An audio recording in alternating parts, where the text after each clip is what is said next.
Hey everybody, Creative Katie, Karen Burchill here. Welcome to my channel. For number 3 in my trash to treasure, I'm saving some items from the recycling bin and I'm turning it into either art or things we can use in our art studio. We're doing 4 things in this video, and here they are.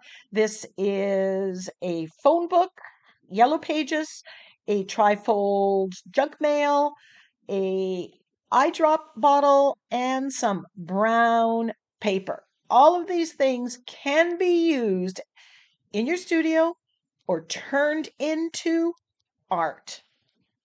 So, number 1, we are going to take this eye drop container and turn it into a mark making tool. It has this little nozzle that reminded me of my fine line applicators, but I'm not replacing this fine line applicator.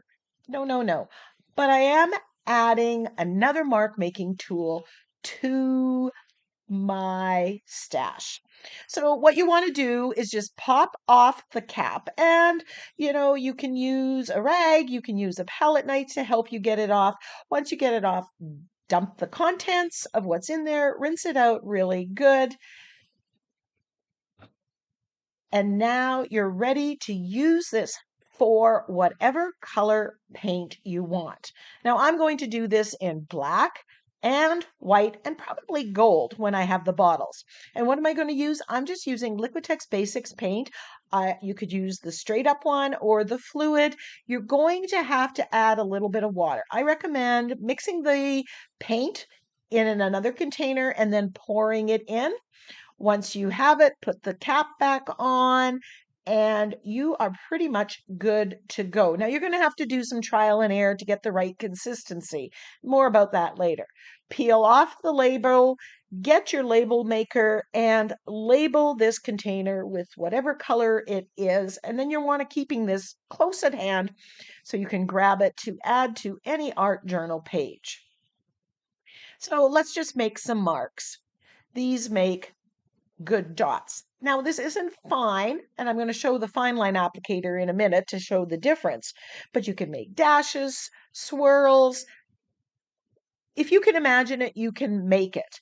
Now, when I turn this upside down, for the consistency of the paint, it did not run out of itself. I have to push a little bit of pressure to get the paint to come out, and that's where you want it to be. So trial and error, mix the paint in a separate container first, and then pour it in.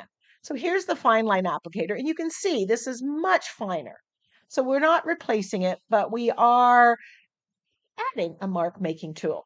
Here I'm just using it and I'm adding some detail onto as an already started background.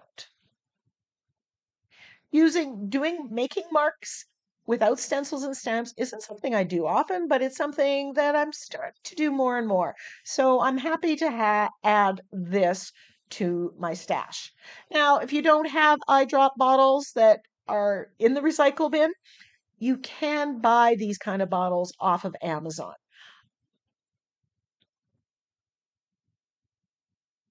And here is a picture of some more mark making that I did using this bottle. Give it a try. So now we're using some yellow pages, phone books, community event brochures also. And what's important here is the paper. It is super thin. It is newsprint kind of paper and it collages like a dream. So we are going to use the paper that's in these books as a collage paper base. We can make whatever kind of collage papers we want with it, but the paper is what's the magic part. So I discovered this in a way that I was using this book. I would use it to clean off my brayer when I was doing a gel printing session. Now, there are pages that are just more black and white. Leave those for other pages. For the brayering off or cleaning off your brayer, use the ones that are colored. You end up with more opaque color, more coverage, and some of that, the faces and stuff, will get hidden. So here's the process. You put it onto your gel plate and you clean it off on your clean off sheet. And over time, this builds up. And I noticed that some of this was absolutely gorgeous, gorgeous, gorgeous grunge. And so I started using it and I discovered that these newsprint papers collage like a dream. So once you have them in the book, it's something that you like. Here are some more examples of brayered off pages. These are just going into my file folder system by color, and I can use them whenever. So I thought, well, if I can make collage papers by accident during the gel printing session, I can do this on purpose. And I love doing brayered beginnings. So here I'm just using leftover paint.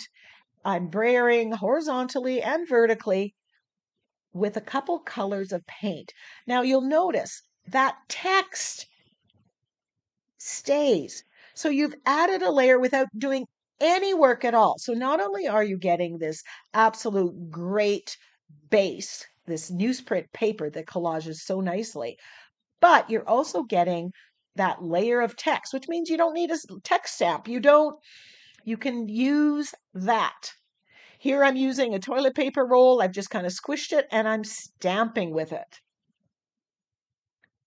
So you could do whatever you want. You can have these books at the side, scrape on, brayer on leftover paint, doing it as you're creating more in the cleanup process, or you can do a stash builder session where you're just going to use those pages to make collage papers like I'm doing here.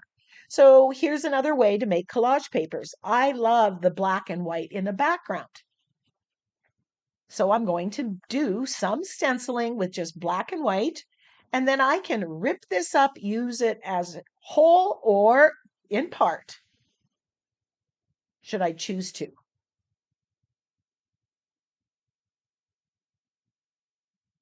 Look at these. Isn't that going to add a little bit of interest on the page? Now you can add some stamping. This is my homemade DIY stamps, and I'll link to that video because they make perfect mark makers for this. You can add however many layers you want. Here I'm just brayering off, cleaning off my brayer, putting a couple colors, and then if it makes something nice, again, we can use it.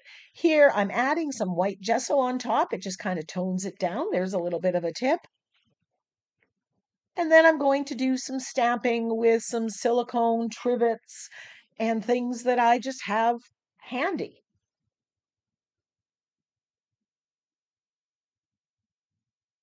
And these interesting pages, like I said, go into my file folders. So here we have the brayered off ones from the gel printing sessions. Here are some brayered off ones that have some stamping. I've added another layer. Ooh, look at all that grunge. Here we can see where the text is. So you want to save the white papers for that, where you want that text to shine through. Just adds that one more layer. Ooh, look at that stenciling.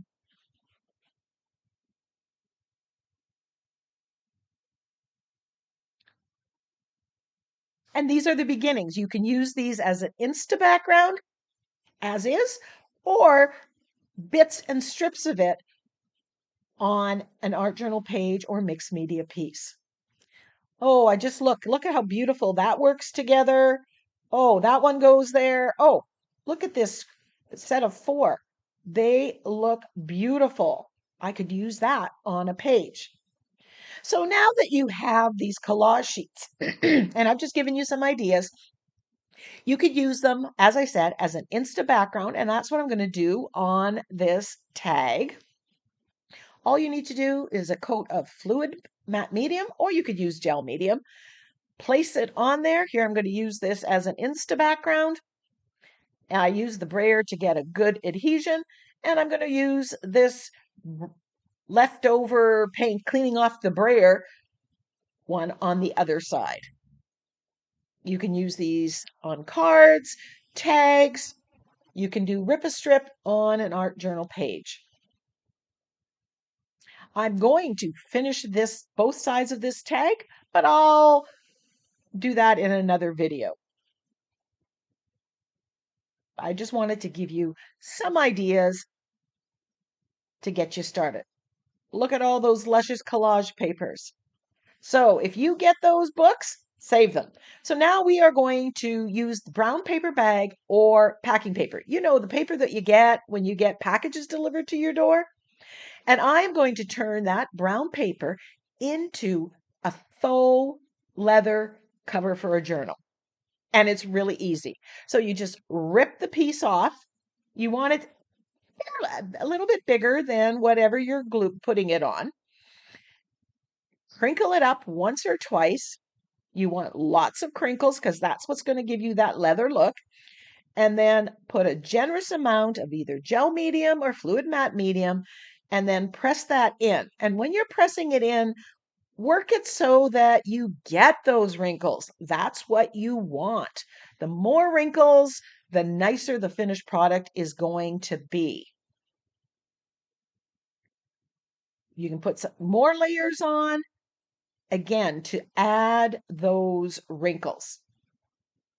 So you don't even need it to cover the full amount. You can just layer it on because all those layers are just going to add interest to it. So here I'm just putting on the back cover of my journal.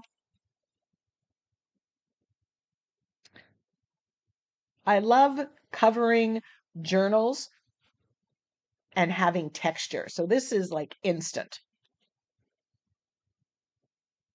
Then you're going to I'm taking brown paint because I want it to look like faux leather. And you can see how that brings out the color of it. So even if it was a white paper bag, it would still work. We're adding the brown and I'm just building up the depth of color that I want. And I'm just using a makeup sponge to put that on. I find that works best. And I'm getting the edges and I'll deal with the inside cover later. You can use a couple tones of brown if you want. We're going to bring out that texture even more. You can get the faux leather look and use other colors too.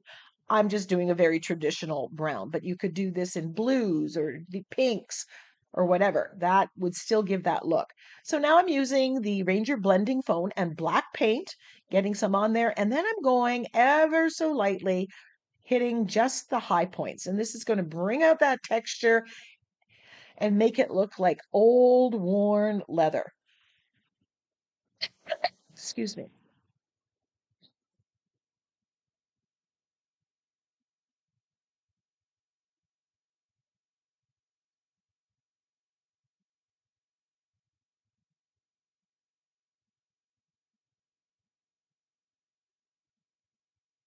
And again, I'm just building up the depth of color that I want. There is no right or wrong. There's just what you like. I think this would be nice with navy. And then I did some stamping on the inside and I'm painting it brown just to match the front using a little plastic wrap to get some texture, a little bit more pattern. Just want the inside cover to match. And quite honestly, some of that brown paint probably got on there, so I needed to paint it. And there's the finished book. I give it a couple coats of polyacrylic Minwax. I like the satin finish. And there we have it. I put it back on the coil and we have a beautiful faux leather book.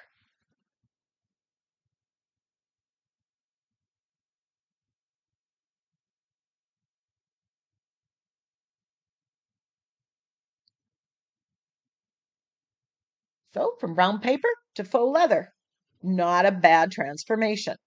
Now, you can do the same thing and use bits of this brown paper to add texture, whether it's faux leather or just texture on an art journal page. And that's what I'm doing here. I'm just ripping a strip of it and positioning it with other collage papers like this number paper. And that is going to be the first layers of an art journal page. So you're still going to get that lovely texture that we got on the cover, but you don't need to cover the entire background. Two different options.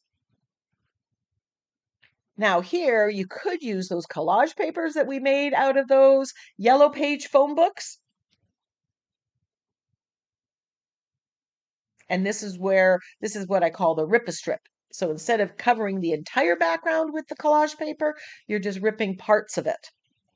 And there it is with some modeling paste and some more stamping, and I'm just getting ready to colorize it, just like you would any other art journal page. Here's the finished page where it ended up. This is a video, and I will link to that video, and you can go see all the steps. So the last one, we're going to take this tri-fold junk mailer and turn this into a mini art journal. And it starts with giving a good coat of gesso to both sides, letting it dry. You just want to knock back that text, take the shine off, and prepare the page. And then, layers and layers later, here is the finished mini journal. And it can stand like this. It's tri-fold. I will link this video. This is the thumbnail you want to look for. So if you've got any of these 4 items in your recycle bin, grab them out and find a new purpose for them. Turn that trash into treasure. Until next time, go get creative.